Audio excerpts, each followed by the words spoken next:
बच्चों, तो आज का हमारा टॉपिक है व्हाट इज रिडॉक्स रिएक्शन। तो आज का हमारा टॉपिक क्या है? What is redox reaction. अगर हमें रिडॉक्स रिएक्शन समझनी है कि रिडॉक्स रिएक्शन होती क्या है, तो उससे पहले हमको दो चीजें समझनी होंगी। What is oxidation reaction and what is a reduction reaction. Oxidation reaction क्या होता है और रिडक्शन रिएक्शन क्या होता है, बहुत इजी सी ट्रिक के साथ मैं आपको ये समझाने जा रही हूँ। तो लेट्स गेट स्टार्टेड। सबसे पहले हम बात करेंगे व्हाट इज ऑक्सीडेशन। ऑक्सीडेशन से समझ में आ रहा है हम यहाँ किस एलिमेंट की बात कर रहे होंगे। हम यहाँ पर ऑक्सीजन की बात करेंगे। तो बहुत ध्यान से देखिएगा, तीन डेफिनेशन बनती है ऑक्सीडेशन की और तीन बनती है आपकी रिडक्शन की। ये चीज क्लियर कीजिएगा। सबसे पहले एक ऐसी रिएक्शन जिसमें ऑक्सीजन को गेन किया जाए, एक ऐसी रिएक्शन जिसमें ऑक्सीजन को गेन किया जाए, this is known as oxidation reaction. ये चीज समझ में आई? क्लियर है इतना? एक ऐसी रिएक्शन जिसमें ऑक्सीजन को गेन किया जाए वो ऑक्सीडेशन रिएक्शन होगी। बट कभी कभी क्वेश्चन आ जाता है आपका कि ऑक्सीडेशन रिएक्शन को डिफाइन कीजिए in terms of electron. Electron की टर्म्स में। वीडियो को पूरा देखिएगा क्योंकि मैं आपको यहाँ बहुत छोटी सी ट्रिक भी बताने वाली हूँ इन दी एंड ऑफ द डेफिनेशन। तो ध्यान से देखिएगा, ऑक्सीडेशन में या तो ऑक्सीजन गेन होगी, पर कभी कभी या फिर हमारे एनसीईआरटी एक्सरसाइज में क्वेश्चन गिवन है define oxidation in terms of electron. अगर इलेक्ट्रॉन के टर्म्स में बोला है तो डेफिनेशन में इलेक्ट्रॉन को मेंशन करेंगे। और इलेक्ट्रॉन की टर्म में डेफिनेशन क्या होती है? एक ऐसी रिएक्शन जिसमें इलेक्ट्रॉन लूज हो गया हो, रिलीज हो गया हो। एक ऐसी रिएक्शन जिसमें इलेक्ट्रॉन बाहर जाता है, उस रिएक्शन को क्या बोलते हैं? Oxidation reaction. या फिर हाइड्रोजन के टर्म में डेफिनेशन क्या होगी? एक ऐसी रिएक्शन जिसमें हाइड्रोजन भी बाहर जाए, हाइड्रोजन भी बाहर जाए, उस रिएक्शन को हम लोग ऑक्सीडेशन कहेंगे। तो हमने क्या सीखा? एक ऐसी रिएक्शन जिसमें ऑक्सीजन गेन हो, या फिर अगर ऐसा नहीं होता तो हम सेकंड कंडीशन देखेंगे, तभी मैंने यहाँ पर और मेंशन किया है।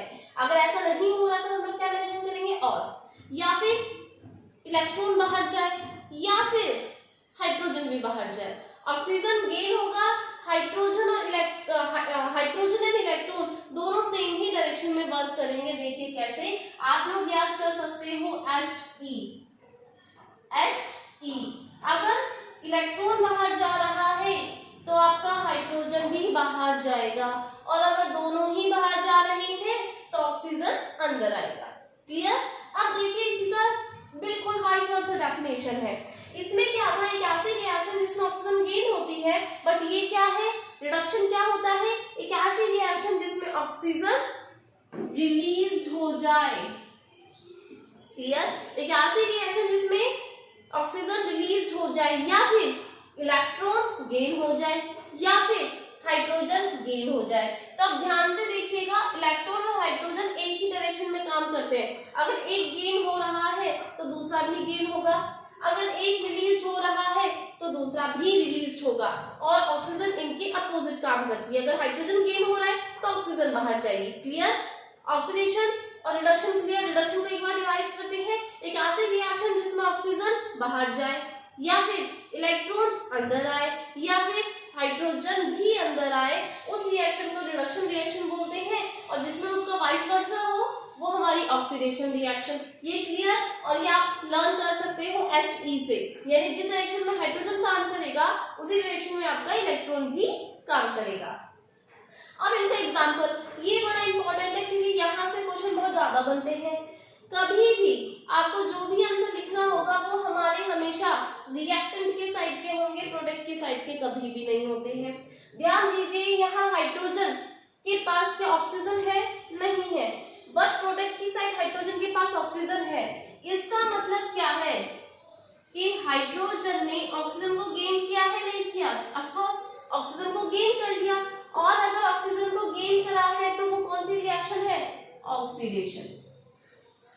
ध्यान से देखो, यहाँ कॉपर के पास ऑक्सीजन था, बट यहाँ जाकर कॉपर के पास ऑक्सीजन नहीं है, यानी ऑक्सीजन रिलीज हो गया।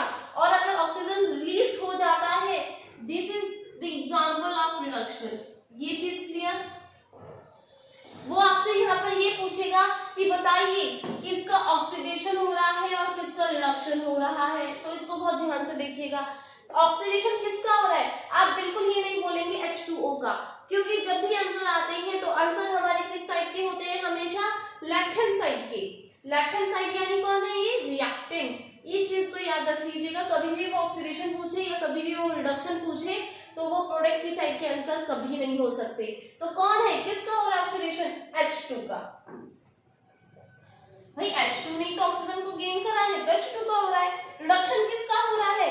आप ऑप्शन में आपको CuO भी मिलेगा और Cu भी मिलेगा, तो which one is the correct? CuO, because मैंने अभी समझाया जो भी आंसर होते हैं वो हमेशा लेफ्ट हैंड साइड के होंगे। और लॉजिक समझिए आप, इसी कंपाउंड ने तो अपना एक ऑक्सीजन बाहर भेजा है, तो रिडक्शन इसी का तो हुआ है, इसका थोड़ी हुआ है। रिडक्शन के बाद वो बन के जरूर आ गया, पर रिडक्शन हुआ तो इसी का है, तो किसका हो गया? CuO। ये चीज क्लियर? अब आपको अगर ये दोनों रिएक्शन समझ में आ गई है तो हम चलते हैं रिडॉक्स पे। रिडॉक्स अगर आप बहुत ध्यान से देखो तो रेड ये रिप्रेजेंट करता है रिडक्शन को और OX रिप्रेजेंट करता है ऑक्सीडेशन को। तो यानी रिडॉक्स रिएक्शन वो रिएक्शन होती है जहां पर एक ही रिएक्शन में रिडक्शन भी हो रहा हो और उसी रिएक्शन में ऑक्सीडेशन भी हो रहा हो। यानी कि एक कंपाउंड ऑक्सीजन को गेन कर रहा हो तो दूसरा कंपाउंड ऑक्सीजन को लूज कर रहा हो। अगर किसी भी रिएक्शन में ऑक्सीडेशन और रिडक्शन दोनों एक ही साथ हो जाती है तब हम उसे बोलते हैं रिडॉक्स रिएक्शन। देखिए जो मैंने यहाँ पर आपको एग्जांपल मेंशन कराया है, एक रिएक्शन है, इसमें ऑक्सीडेशन भी हो रहा है और इसमें रिडक्शन भी हो रहा है। जिसमें ऑक्सीडेशन और रिडक्शन दोनों चीज हो वो रिएक्शन कैसी होती है? Redox reaction. Be clear? Those reaction in which oxidation and reduction reaction both are occur, this reaction is known as redox reaction। जिसमें ऑक्सीडेशन भी हो जिसमें रिडक्शन भी हो उसी रिएक्शन को रिडॉक्स रिएक्शन बोलते हैं। और ये रिडॉक्स रिएक्शन का भी एग्जांपल है, ऑक्सीडेशन भी हो रहा है, रिडक्शन भी हो रहा है और जहां दोनों चीज होती है वही रिएक्शन आपकी रिडॉक्स रिएक्शन हो जाया करती है। Clear topic? इजी टॉपिक था बट यहाँ से क्वेश्चन लगने के चांसेस मैक्सिमम होते हैं, तो आप इसको ध्यान से देखिएगा। ओके, तो नेक्स्ट लेक्चर में हमारी कौन सी रिएक्शन अभी बच गई है? अभी हमारे पास कौन सी रिएक्शन नहीं हमने कंप्लीट करी? I think that is a precipitation reaction. तो नेक्स्ट लेक्चर में हम लोग प्रेसिपिटेशन रिएक्शन को कंप्लीट करेंगे। ओके, आज इतना, बाय बाय।